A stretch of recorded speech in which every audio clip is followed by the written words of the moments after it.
तो साथियों नमस्कार। आज फिर हम आपके सामने हाजिर हैं एक नए विषय के साथ, और आज का विषय बहुत इंटरेस्टिंग है। वो हमारे बच्चों के साथ जुड़ा हुआ है। तो हमने जो अभी आपको पिछले खंड में आपको ये बताया कि इतिहास में आज़ादी के पहले बच्चों की शिक्षा को लेकर किस तरह की राजनैतिक समझ थी और किस तरह की चर्चाएं हो रही थी, और उसके बाद हमारा देश आज़ाद हो गया। तो जब देश आज़ाद हो रहा था और इस देश को चलाने के लिए संविधान बनाया जा रहा था, तो उस समय भी ये चर्चा उठी कि हम अपने बच्चों की शिक्षा के बारे में संविधान में क्या लिखें। और काफ़ी बहसें, जोरदार बहसों के बाद बच्चों की शिक्षा को लेकर के जो उसमें तय हुआ, ये हुआ कि अभी हमारे देश की आर्थिक हालात इतने अच्छे नहीं हैं कि हम अपने बच्चों को मुफ्त शिक्षा दे सकें। इसीलिए जो नागरिकों के लिए मौलिक अधिकार बनाए गए, उन मौलिक अधिकारों में शिक्षा को शामिल नहीं किया गया। मतलब शिक्षा को मौलिक अधिकारों से बाहर रखा गया और उसे ऐसे खंड में रखा गया जिसे हम कंकरेंट सब्जेक्ट या समवर्ती सूची कहते हैं।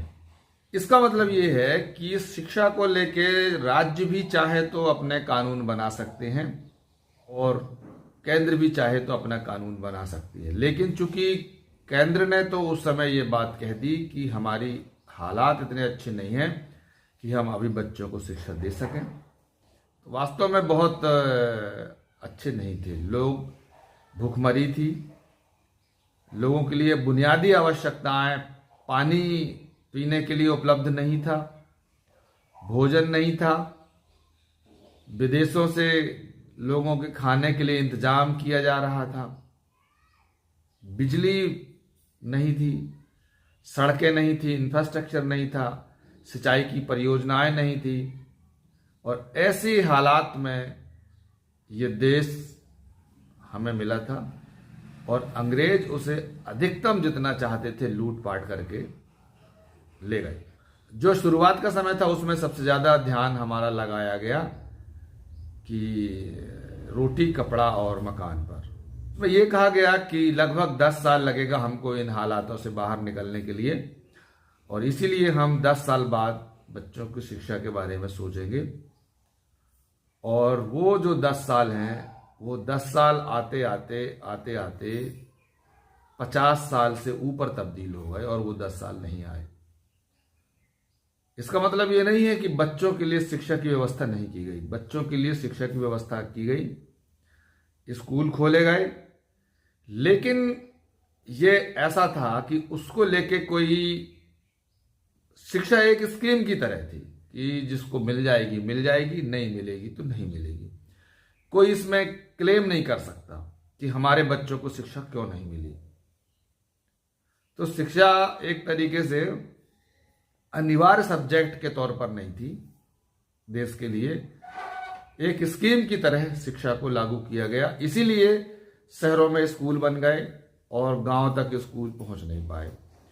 और धीरे धीरे जब गांव तक भी स्कूल आए तो कई जगह देखा कि स्कूल खुल गए, बिल्डिंगें नहीं थी, कहीं परछी में लग रहे थे, किसी के बाड़े में लग रहे थे, या कुछ ऐसी जगह भी लग रहे थे कि जहां पर रात में मवेशी बंधते हैं और दिन में वहां पे बच्चे बैठ के पढ़ा करते थे।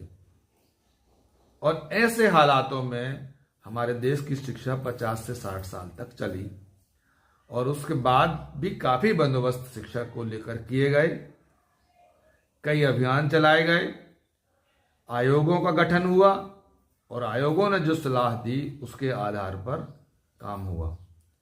लेकिन इसके बावजूद जो बच्चों को हक था वो नहीं मिला।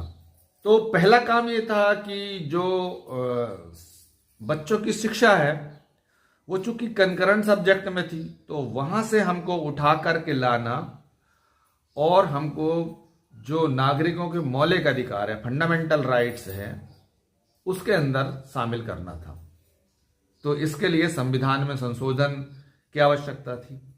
तो 2002 में भारत के संविधान में 86वां संशोधन किया गया और उस संशोधन के माध्यम से शिक्षा को समवर्ती सूची से निकालकर नागरिकों के मौलिक अधिकारों में शामिल किया गया। लो अब लाइट चली गई। तो दोस्तों लाइट आती जाती है।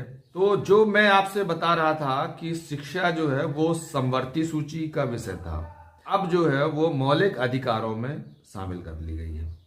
तो दोनों में फर्क क्या है? दोनों में फर्क ये है कि जब शिक्षा समवर्ती सूची का विषय थी तो इसका मतलब ये था कि शिक्षा राज्यों की कृपा पर आधारित थी कि राज्य चाहे तो जिसको पढ़ा दें और राज्य चाहे तो जहां पे स्कूल खोलें और राज्य चाहे तो स्कूल ना खोलें। और इसीलिए आपने देखा है कि कई जगह स्कूल थे, कई जगह स्कूल नहीं थे। आप उसे अपने क्लेम नहीं कर सकते थे, आप उसको अधिकार की तरह आप उसे मांग नहीं सकते थे। लेकिन जब शिक्षा फंडामेंटल राइट्स में आ गई, मौलिक अधिकारों में शामिल हो गई, तब ये हर बच्चे का हक में और हर बच्चे का अधिकार हो गया।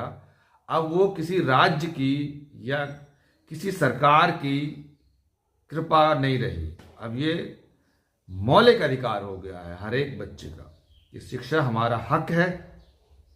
और जैसा कि कानून, बाद में उस पर कानून बना, तो जैसा कानून में वर्णित है उस तरह की शिक्षा हमारे बच्चों को मिलनी चाहिए।